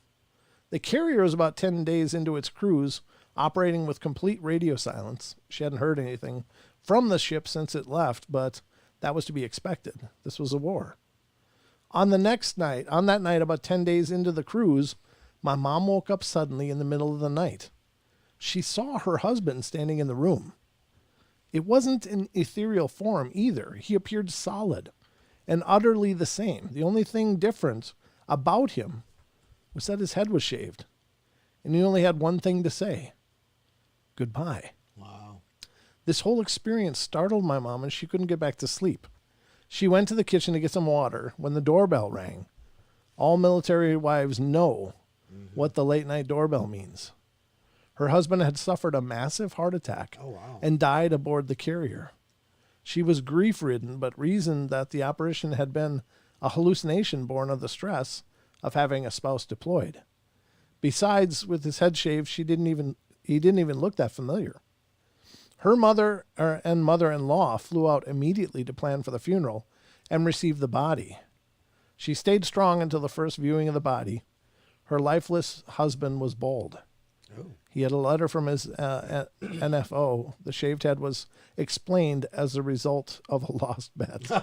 He lost a bet. No doubt there. There had been no way of knowing that his head had been shaved, and my mom suffered a minor mental break. Wow, I suppose. Yeah. That's a whole lot of reality. That's crazy. All right. I just had to get that. The next one is number 11, Silhouette in the Night. My girlfriend and I were visiting my sister who lived in a 200-year-old home in western Massachusetts that used to be a brothel. We were staying in her guest room, which recently had new carpet installed that was rather tall and stiff. This made it quite difficult to open and shut the door, and I recall using my body weight to force it shut, needing to yank it open. And as I'm trying to fall asleep, I hear something bump the door from the hallway. I assume this is my sister, her boyfriend, or their dog. A few minutes later, I hear something at the door again, but this time the knob turns. I freeze as I see the knob slowly turn and the door begin to open until I see a shape resembling the silhouette of a young girl. The only child in the house is an infant. I immediately roll over onto my side, close my eyes, and attempt to convince myself that what I saw was the silhouette of a dog. I don't think so. I don't mention this to my girlfriend or my sister because I don't want to alarm anyone. Fast forward a few months, my girlfriend and I are returning to western Massachusetts to attend my sister's wedding, and we'll be staying in the same room. On the plane, my girlfriend says, I have something I feel I should tell you about my sister's house, or your sister's house. I immediately knew where she was going with this, and as it turns out, she was awake when the door opened, but she got a better look than I. She described seeing a girl about 5 or 6 wearing a Victorian-style nightgown, open the door and stare at her in the eyes with a penetrating intensity before my girlfriend looked away. I tell her my story, and we decided to make sure we drink enough to pass out every night so we won't be awake if we're visited. Oh, my goodness. Yeah, because, like, the blankets don't work anymore, right? Yeah, well, apparently not. All the pictures, number 12. I was watching my parents' dog while they were out of town. My sister passed away in their house about a year prior. Oh, it's so sad. While I was there, I witnessed a picture of her fall off the wall. Then I discovered that every picture of her in the house had fallen off the wall, seemingly at the same time. They didn't keep many pictures in general, so it was only about 4 different pictures. I chalked it up to something shaking the house, even though we live in Ohio, and I felt nothing. But it's Ohio. You don't need to say anything else. I went home to my apartment. Face up on my desk was a picture of my sister and me that I knew I had packed away. I don't believe in things like this, but this occurred at a time where I was still very much actively grieving the loss of my sister, and it hit me hard. I still can't explain it. It's an port. Yeah, it seems to be, yeah. Late night snacks. All right, let's see what this is. Making toast. Making toast late one night. That reminds me of my nightmare when I was a kid. Oh. I had a nightmare when I was a little guy, like 5 years old. Wow. I dreamed that Frankenstein and Dracula were in the kitchen making toast. Oh my God. Terrified the hell out of me. I was absolutely terrified. So someone sorry, you brought it up, so I'm going to bring this up. Okay. I was told by a 5-year-old, just maybe it was 6. I don't know, 6-year-old, 5 or 6-year-old. Okay. That she had a nightmare of Frankenstein and Dracula playing Monster Ball. And it had something to do with knocking the teeth out of like this effigy, this picture of something. And it just scared the bejesus out of her. I'm like, see, it's not just me. I'm like, what? They're Yeah. playing. Okay, It's they're a classic haunting, I guess. great. Wow, I'm Frankenstein and Dracula are making the rounds, folks. You thought it was just a hat man. Yeah, it's more. There's more. Making toast late one night, facing the kitchen bench, eating for a good 5 to 10 minutes, cleaned up and turned around, and every single cupboard door and cutlery drawer were open. They were all closed when I went into the kitchen, and there was no way that anyone could have snuck in and done it because I was home alone. I also didn't hear them open at the time, and at the time that I was there, scared the hell out of me. So I froze, let it register for a few seconds, and then calmly closed everything and went back to my room to hide until daylight. One of the few weird things to happen growing up. See, those one-offs are so weird. Yeah. It's like, why? Why did that just happen one time? Well, and one of the few weird things that happened when I was growing up. So tell us more. That's what this says. One of the few weird things to happen growing up. They just show you only give us one, and then you don't give us another. I know, it's like, okay. I'm like, come on, make it a 2 off. Yeah, you could have, because you had a lot more space. You did There's that. just one paragraph. I'm done. That's it. You got to pay for the rest. Number 14. I don't feel good. I don't either. Yeah, me too. I used to work as a 911 operator in a relatively large metro area. One night, oh Jesus. You okay over there? Yeah, I just some of that stuff in my lungs have finally loosened up. It's like, yay, but it sounds gross. One night about 3 a.m. or so, I answered a call from an elderly lady who said she didn't feel good. Well, I tried to get more info about what was wrong: chest pain, trouble breathing, headache, is she diabetic, etc. I got her address and phone number. She said no one else was home, but the door was unlocked, so they could go in. No matter what else I asked about was wrong, all she would say is, I don't feel good. Can you please send someone to help? After a few minutes, she said, I'm going to put the phone down for a minute. I need to go to the bathroom. I tried to get her to stay on the line with me and told her that she can do whatever she needs to get ready, but I'd like her to be able to stay in contact in case there's a problem. She said, I'm going to put the phone down. I'll just be a minute. And scroll. A few minutes passed, and the fire department called on the scene, so I just disconnected and didn't think much about it. Told them the patient advised the front door's unlocked and that she's in the bathroom. Couple more minutes, and one of the firefighters called over the air with a weird tone and said, fire alarm, which is how they addressed dispatch. How exactly was this call received? I told them the call was first party from the patient's home, phone approximately 8 minutes ago. He didn't respond over the air, but called the desk from his cell phone, which usually only happens when something weird is going on, if they don't want it broadcasted, since anyone can listen to the radios. On the phone, he said, are you sure this wasn't a third-party call from a family member or something? I said, negative, caller advised. I don't feel good, and said that no one else was home. So to the best of my knowledge, the caller is the patient. Have you made contact? He said, yeah, she was in the bathroom, like you said, but she's been dead for about 12 hours. Cold to the touch, wow. Fully livid, full rigor. We're going to need a deputy out here. Afterwards, we pulled the tapes of the radio and phone calls and checked the timestamps, address, phone number, went over everything a few times to see if I missed something. I called them back in the morning after the shift to see if they had any more info, but they were just as weirded out as we were. The phone was in the living room and the patient was in the bathroom, but the call was definitely from that phone. Oof. She called her own 911. 12 hours after she was dead, though. Yeah, but maybe it takes a while. Yeah.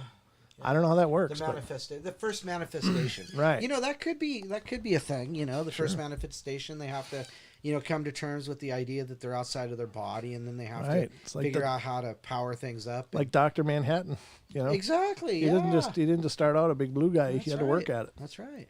So, I don't know. I mean, I totally believe that stuff. That's just really creepy. This one is number 15. The nurse should be the last one. No, we got 21 in this article, so we got a few more to go. When I was young, probably around 8 or 10, I caught the chicken pox. I woke up in the middle of the night one night and called for my mom because little kids can't do anything for themselves when they're sick. That's true. A woman came into my bedroom and sat on my bed and stroked my hair until I fell asleep, but whatever reason, I thought it was my grandmother, but she was dressed funny. When I woke the next morning, I went downstairs for breakfast and asked where my grandma was. Naturally, my mom told me that she was at her house, like she always was. I told my mom that she'd been in my room the night before, and my mom laughed and said that I'd just been dreaming. However, my aunt, who tended to believe in that sort of thing more, was babysitting me that day, and the upside to chicken pox meant that there was no school for me. And I told her the story, and she asked me to describe the weird outfit. It was a nurse's outfit from the 50s, early 60s. My family knew the previous owners of that house. The wife was a nurse in the 50s and had died a few months previously.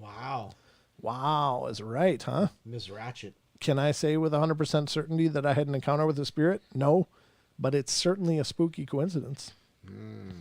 Wow. Very wild stuff, ladies and gentlemen. But that's what we do here on the portal. We do wild stuff. That was written by the one true Chuck. The one true Chuck. Yeah, my Roku on my TV is called Chuck. I don't know why. Somebody named the Roku Chuck. I don't know. Nice. This one's Aboriginal Spirit. Chuck. You like to get together with Chuck every night, Don? No.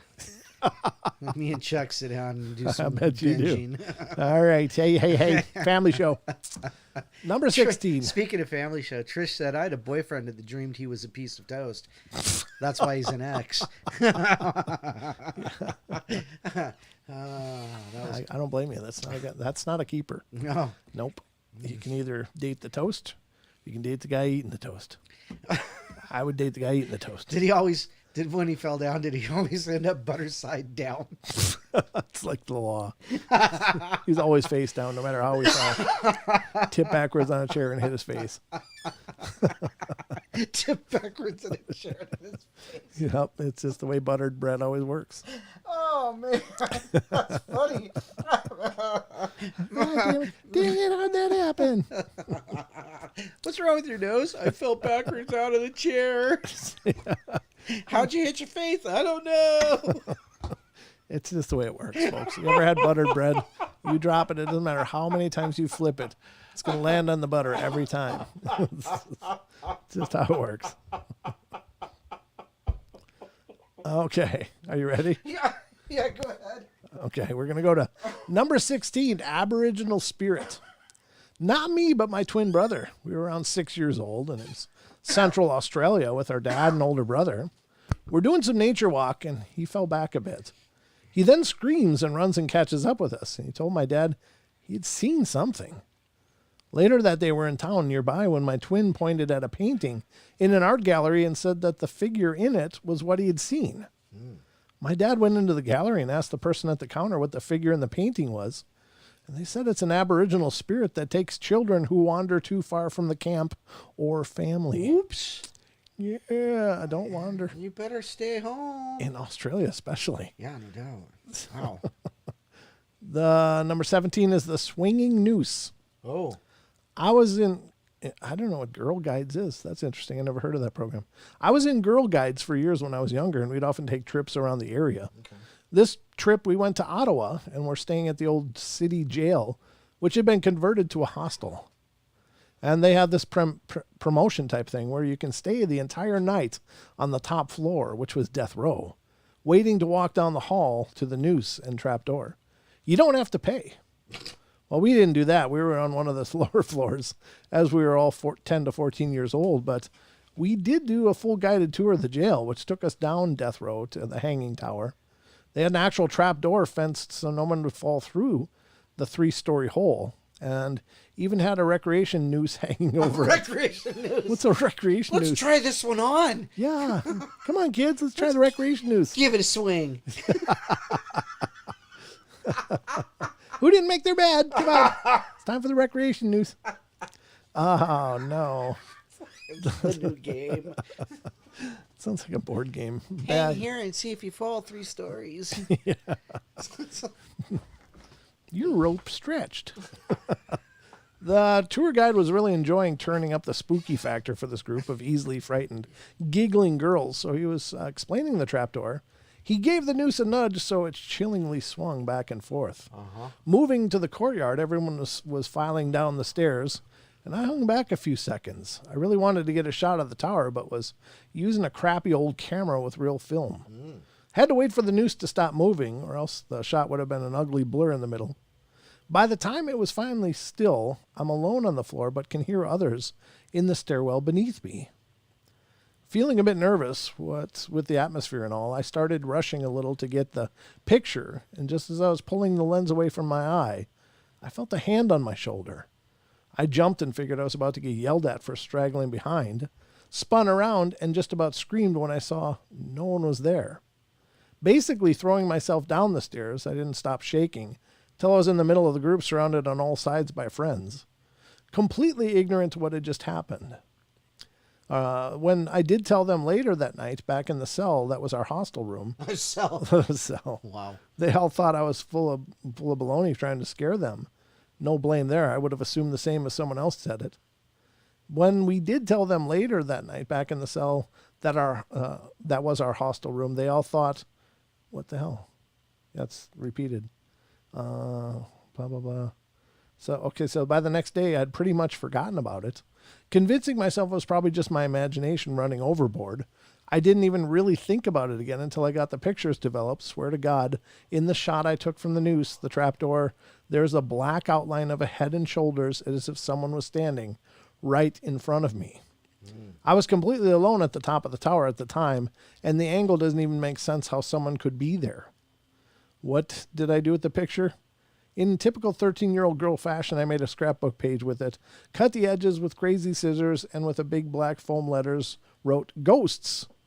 My parents still have it somewhere buried with all my other childhood creations. Wow. Crazy. That's from Mimsy the Bun.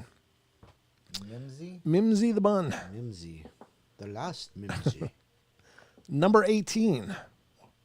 The Night Visitor.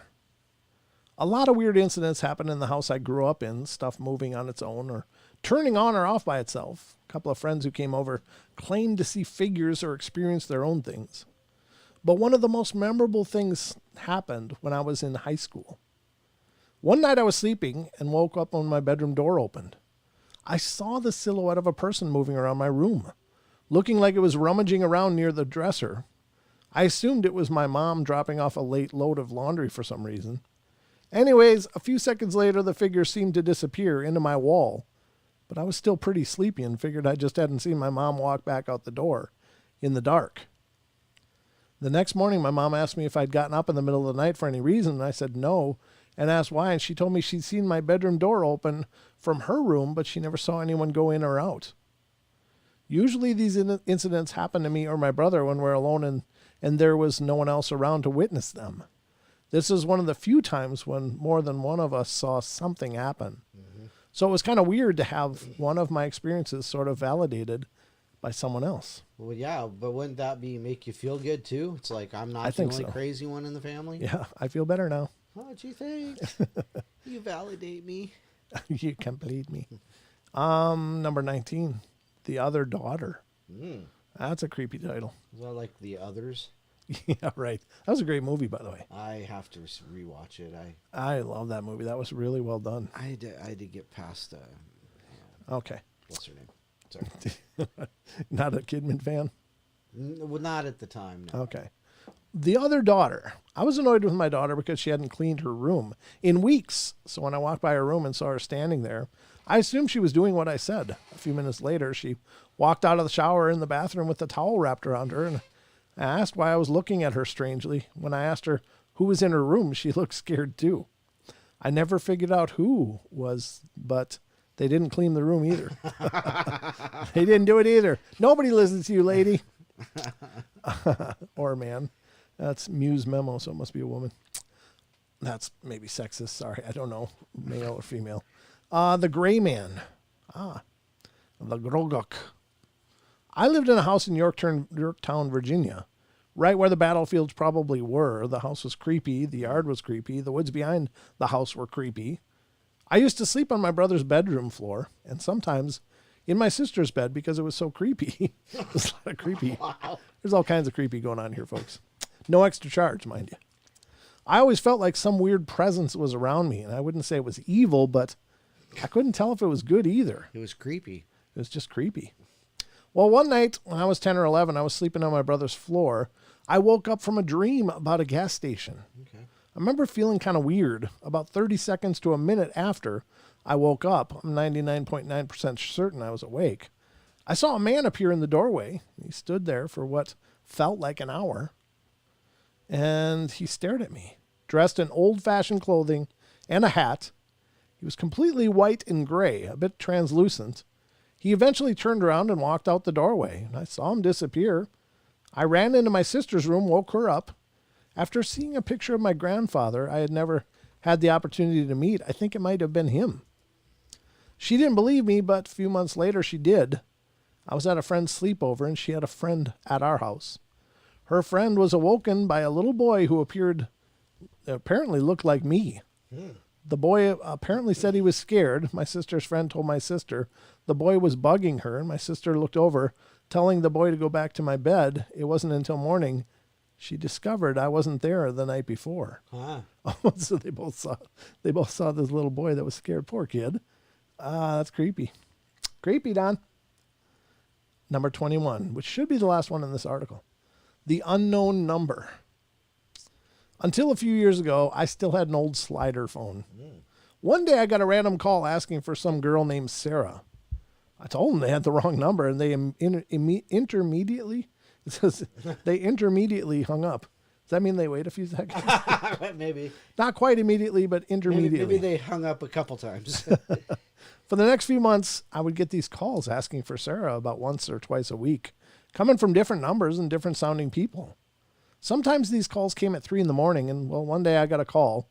Like usual, I said I didn't know Sarah, and after they hung up, I went to my contacts and hit redial.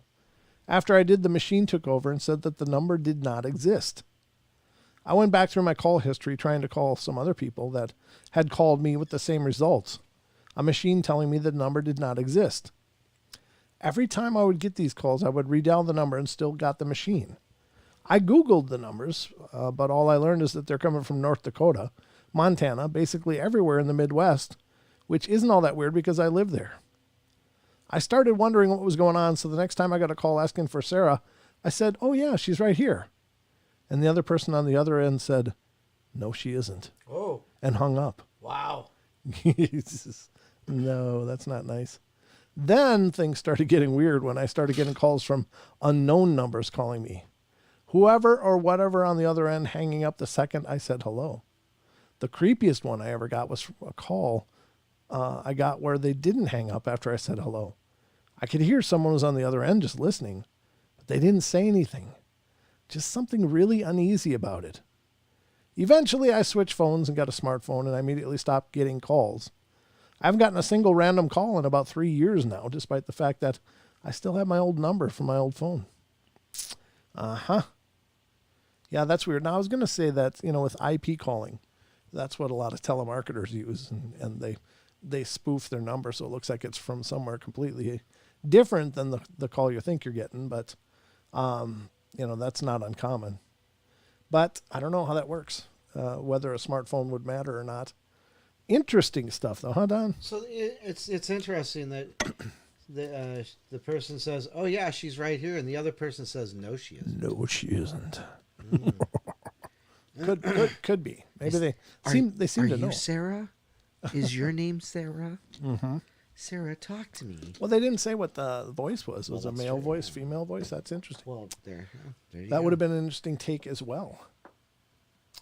What do we got? Chacha says, or Viva. Viva says I get calls like that all the time. People breathing. It's weird. Well, it's not me because I don't have your number. Were they mouth breathing or nose breathing? Sorry.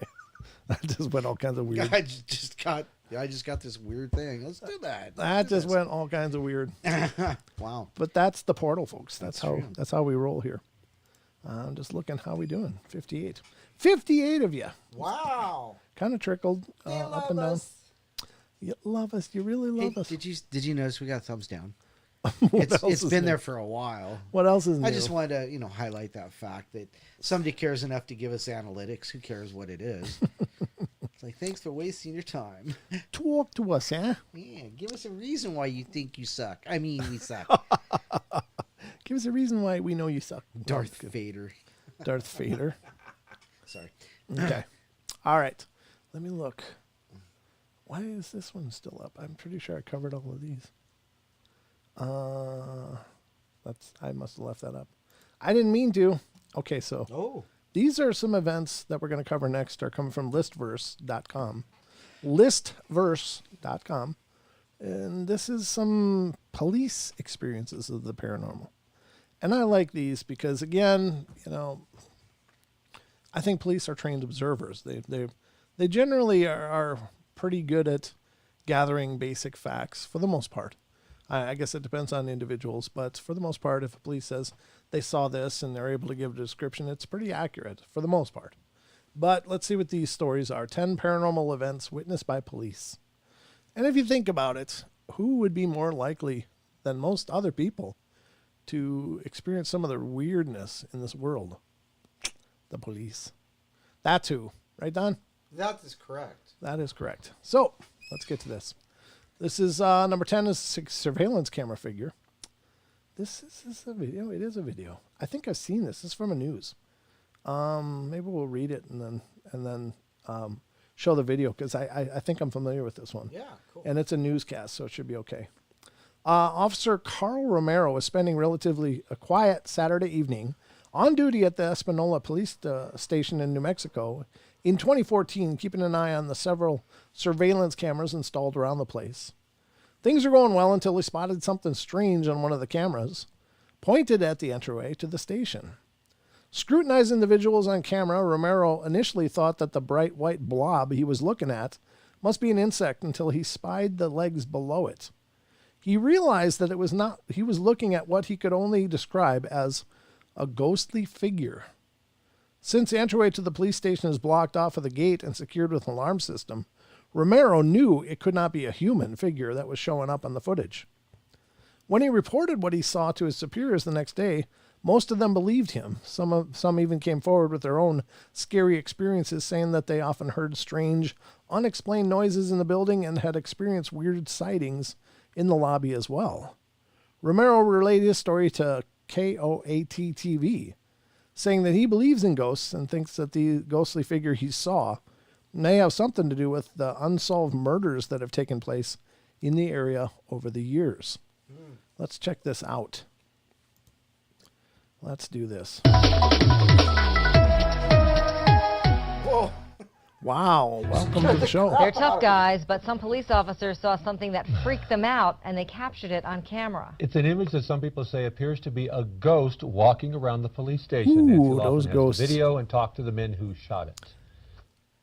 It started out as a pretty typical Saturday night. they Espanola police shot the officer ghost. Carl Romero was on Shot the duty, film, keeping an eye on the surveillance cameras around the station That's a when he tough saw job. something in the I salad might be court. qualified for that one, That Don. was like I know, a video, like a fly, a moth, and then I saw the legs and it was a human. But not a real human. No. Not a real human. So Romero reported it and told his supervisors. Detectives showed us the camera that captured the image. They say there is no way in or out of the secured area without an open gate and alarm You can sounding. see it walk through. It walks in the direction of the old transport cages, and there's not really any way for it to get out through there, but it seems to walk right through that. Detectives say there's no logical explanation for this, not an Wow. issue with the lighting or a technical glitch. Turns out there are a lot of ghost stories around There's here. the A legs. lot of our Yep. officers have seen certain things. Some of our officers have felt what appears to be somebody breathing down their neck as they're working on reports in the briefing room. Yeah, that Cops looks at the pretty station convincing. also report hearing strange noises in the middle of the That does night look convincing, I and gotta seeing say. unexplainable images in the lobby area Did they too. did it walk through the fence? Yeah, it looks Like like it was a corner? Yeah. And they kind of walked through it like this? Yep. Yeah, crazy. That's what I picked up as well. Yeah. That's some They great do footage. say there have It been really some is. unsolved murders It's very nearby. compelling. Wow. I do, actually. I do believe in ghosts. Viva says it's I a do. bear. I do believe it was something. It's hard to say, Of but course. yeah, I do believe Of course it is. These guys say they're not afraid of it, but it's definitely an image that haunts the officers who An work image here. that haunts In the Espanola, officers. Nancy Laughlin, Clever. KAT Action 7 News. You know, a lot of times we see There you go. Well, Wow. I think that's a good I capture. think that was great. That was a good one. That was a good capture. Wow. So there you go, folks. That's number 10 on the list. I think it's a good capture. I think that they definitely saw a ghost. Got something. Huh? Brr? All right. Soul. The Soul Collectors, number 9, folks. Let's see what's going on in the Soul Collectors. Lieutenant Frank Mara, now retired, was one of the police officers tasked with sifting through the rubble of the World Trade Center towers in September 2001. It was only in 2013, while conducting interviews for a 9/11 related book called Hallowed Ground, that he remembered encountering something paranormal during his long hours of work at the site. One of the detectives who was also being interviewed mentioned hearing about a ghostly tale of an old Red Cross worker that appeared to some of the officers while they were working. The woman tried to serve them coffee and sandwiches, as was the Red Cross duty during World War II. Upon hearing the detectives talk about this, Mara remembered seeing a black woman dressed in Red Cross uniform appearing several times while he worked. She held a tray of sandwiches and disappeared every time he strained to get a better look at her. Several police officers who were also stationed at the site after the attacks claimed to have seen large shadows and black masses among the debris. Wow. After seeing a medium about his experience and hearing that he may have witnessed a soul collector guiding spirits to the hereafter, Mara truly believes that this is what he saw. Wow. Yeah, I guess that's probably possible. So like a Grim Reaper. Yeah, of a sort. That's what it sounds like, doesn't it? It wasn't a Grim Reaper. It was just a Reaper. Yeah. Well, we don't know the mood he was in, but Oh, yeah. we don't know. He was just a glum Reaper. It was just A melancholy Reaper. it was, He was the bored mourning- Reaper. He was in Mourning Reaper. Yeah. This is the Enfield poltergeist, a very famous poltergeist case. Yeah. I don't know if we need to revisit it. that. Skip it. Let's skip that one because that one's been done to death by like everybody. This is the Capitol Theater haunting. Sheriff's Deputy Dave Murphy was completing a complete skeptic when it came to the paranormal. That is until he worked security at the Capitol Theater in Salt Lake City in 2012. Murphy was a guest on sci-fi TV show Paranormal Witness, in which he detailed exactly what he and other officers had experienced during their time at the theater. And I saw that episode. It's pretty creepy. It says Murphy rubbished all claims of the paranormal until he himself saw dark shadows moving through walls one night. The doors started to slam shut of their own while no one else was in the theater. Next, Murphy heard spectral voices and music, and eventually the specter itself appeared in the middle of the stage. On one occasion, Murphy even saw a woman dressed in clothing dating back to the early 1900s. He claimed to have seen her walk right past him in the control room where he worked. Murphy also went on to say that eventually the shadows he saw the first time around wanted him out of the building and physically attacked him. Wow. Yikes. Blair Fuller, the administrative manager of the Salt Lake County Center for the Arts, also experienced the paranormal goings-on in the building for himself in the form of an elevator opening by itself and file doors opening and closing. Fuller believes the main culprit haunting the theater is the ghost of a 17-year-old usher who died at a fire in the theater in 1947. Wow. That's kind of cool. What's he doing going through the files? It's the next file. It is the next file. No, I think that's wild. This is the Salisbury Hill Beings. Wow. Is there any steak there? Oh, it's Salisbury. Sorry, Yes. Salisbury. I don't know. Maybe I'm hungry. All right, so this is Salisbury is where, these crop circles happen, yeah? quite often, I think. Quite often.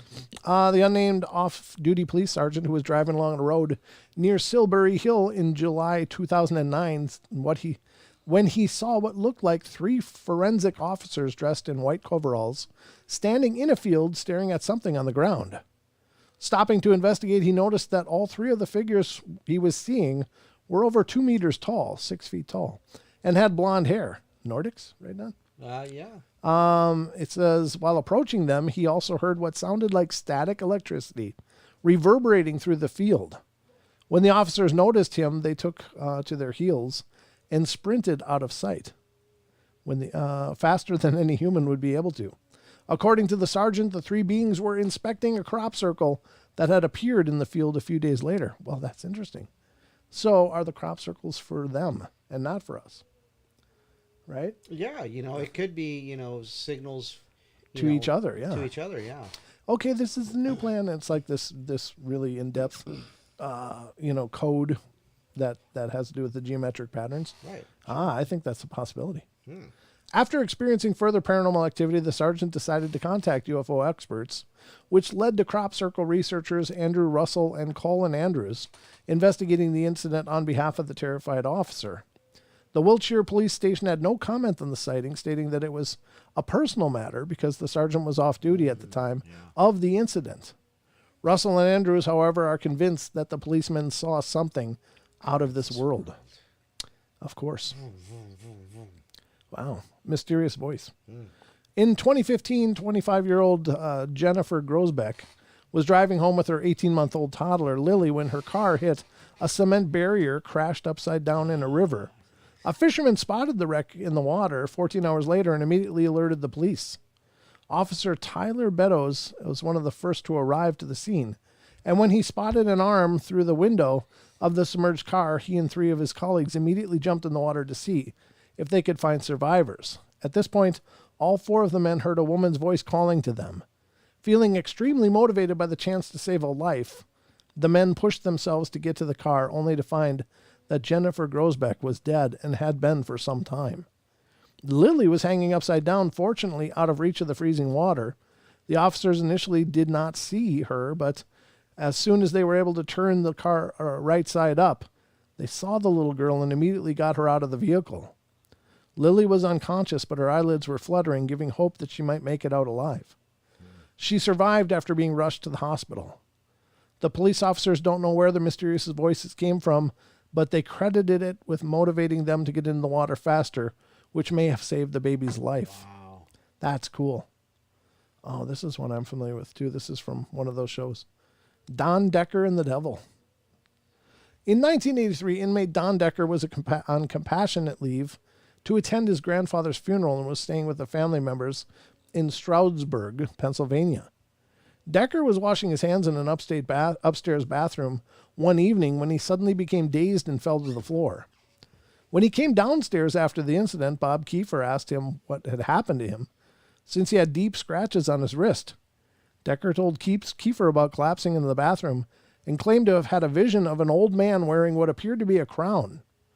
Not long after this, water started dripping from the roof and walls. From the roof and walls. Kiefer called his landlord thinking that the pipes on the property may have bust or be leaking somewhere. However, they realized the pipes were located on the other side of the house and were not faulty. At this point, the water inside the house was falling down like rain, as well as leaking upward from the floor. Glancing at Decker, the 2 men saw that he seemed to be in a trance-like state, and they immediately called the police. Things got progressively worse after they made the phone call, with Decker levitating off the floor and being flung around the room and against the wall, all while new scratches were appearing on his body. Wow. That's horrible. Officers John Baljean and Officer Richard Wolbert arrived at the house while Baljean believed something paranormal was happening. Wolbert was not convinced and left the house without filing a report. The next day, the 2 different officers defied Wolbert's orders and visited the house to see if they could figure out what was happening. William Davies and John Rundle claimed to have witnessed a gold cross burning Decker's skin, as well as the man being lifted off the ground and thrown across the room. When Decker was taken back to prison, some of the police officers on duty described water traveling up his cell walls and water with the consistency of silicone appearing on the supervisor's shirt. A plumber was summoned to the police station, but he became visibly upset and left right away after seeing what was happening inside of Decker's cell. Most of the officers were fully convinced that Decker was possessed by the devil, giving him supernatural powers. Huh. We don't need to do Rendlesham, right? No, I don't think so. I don't think so either. That's pretty well known.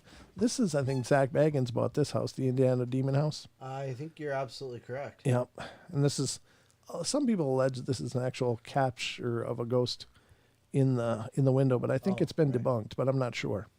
In 2014, a police captain corroborated a story of a haunted house in Gary, Indiana, saying that he firmly believed that the house held something evil. The mother, Latoya Ammons, and grandmother, Rosa Campbell, claimed that Ammon's 3 children were possessed by evil entities that were causing them to levitate and walk backwards up the wall. Claims were also made of mysterious footprints appearing throughout the house, and eventually a photograph above emerged that showed a figure inside the house's porch. That's this one right here. The photograph was distributed by the local police department with a note that the house was empty at the time the picture was taken. The picture was later proven to be a hoax taken from an app, but this did not deter several people, including the police captain, priests, social workers, from insisting that demons roam the house. Psychics descended on the house and claimed that it was inhabited by more than 200 demons, all of whom were possessing 3 children who lived there. The possession allegedly caused the kids' eyes to bulge out of their heads, their voices to deepen, and evil smiles to cross their faces. The family doctor was not convinced, however, seeing that the children were displaying delusional behavior encouraged by their mother. The children were taken away for a short while, but the family has been reunited and are now living in a different house. They haven't reported any paranormal activity since. The demon house was destroyed in January 2016 after it was purchased by Zach Baggins, executive producer of Ghost Adventures. Yeah, and of course there's a documentary, The Demon House. Right. You can watch, and it's good. I mean, it's I don't know. It's a decent job. It's Zachy. Did you watch it? I did. Yeah, it's Zach Baggins, and he's kind of the Shatner / Bono of the paranormal world, but I mean it's Zachy. Zachy. Okay. Kind of like the TTBSA is Ding Donglish. Oh. Tom Ding Donglish. No, I don't know about, I don't Ghost Adventures. It seems like they catch some reasonable evidence. I don't know. It's TV though, so you got to take it with a grain of salt a lot of times. Oh, dang. Okay. Yeah, no, it's fine. Devil's Peak incident is number 1 here on the list, and this is Maurice Frenchy Thirault had a difficult childhood after suffering abuse at the hands of his father and witnessing a terrible event in his family barn. The event has never been fully explained, but it is known that Frenchy had to participate in horrible acts after witnessing an unnamed event. As he grew older, Frenchy noticed strange abilities within himself, such as knowledge of things that he had never learned about and superhuman strength.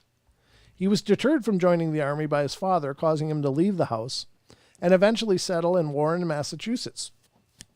By 1985, Frenchy had married, and he and his wife lived on a farm in Warren, but all was not well in the Thoreau household. Not only would blood appear randomly all over the house, but the couple began hearing voices and seeing things that would disappear without explanation. Unexplained fires broke out on the farm, and eventually Frenchy took his guns to the local sheriff and asked him to keep them safe for the safety of himself and his wife. The events continued. Frenchy would be in one room of the house, but then appear to his wife in another room. Trying to talk to him or follow him would result in him disappearing from her view, and she would find him in the original room where he swore he had been all along. Several witnesses saw this happening, including a police officer from a local station. Eventually, Ed and Lorraine Warren were called in to assist, and they sought the help of Bishop Robert McKenna to perform an exorcism on Frenchy. Ed Warren almost died during the exorcism, but was successful at the end.